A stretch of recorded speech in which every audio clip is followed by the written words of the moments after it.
여러분 안녕하십니까? YBC 영상뉴스입니다. 대규모 다단계 사기 사건 아도 인터내셔널 대표 이모 씨가 검사에게 징역 15년을 구형받았습니다. 이모 씨의 결심 공판 당일 서울지방법원 앞에서는 여전히 피해자들의 울분 섞인 시위가 이어졌습니다.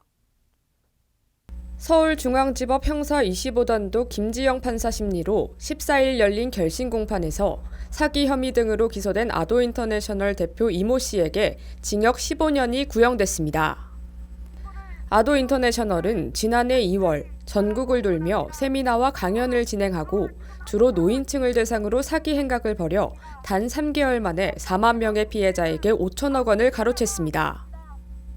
사건 발생 1년여 만에 다단계 사기 사건 주범에 대한 재판이 이루어졌지만 현재까지 주요 모집책 가운데 3명만 기소됐을 뿐 나머지 모집책 170여 명은 가벼운 처벌만 받고 풀려난 상태입니다. 이에 아도 인터내셔널 다단계 사기 사건 피해자를 비롯한 한국사기예방국민회는 여전히 억울함을 호소하며 사기 사건 가해자에 대한 엄벌 촉구와 사기예방특별법 제정을 위해 목소리를 높였습니다.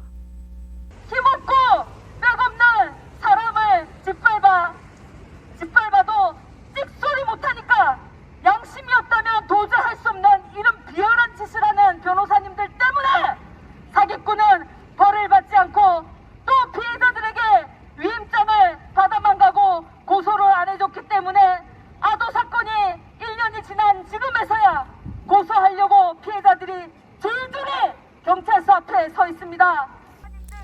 김주연 한국사기예방국민회 대표는 사기와 유사수신에 대한 양형 기준이 약하고 사기 가해자들을 변호해주는 정관예우 변호사, 가해자 전문 변호사로 인해 사기 가해자에 대한 제대로 된 처벌이 이루어지지 않고 있다고 지적했습니다. 이날 시위에 동참한 또 다른 사기 사건 피해자들도 피해 규모에 비해 처벌 수위가 낮은 사기 범죄자들에 대한 양형 기준을 강화해달라고 촉구했습니다.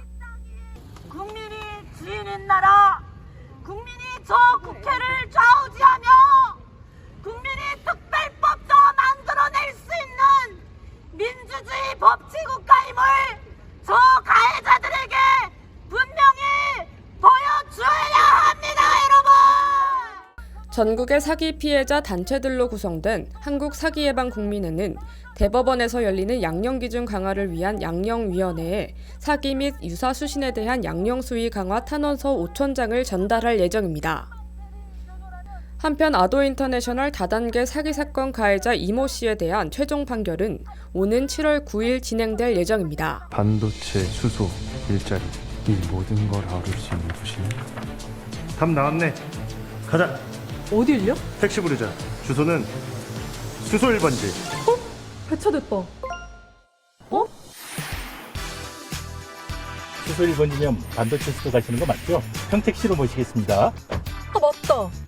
거기 일자리도 많을까요? 걱정 마세요. 가면 다 있습니다.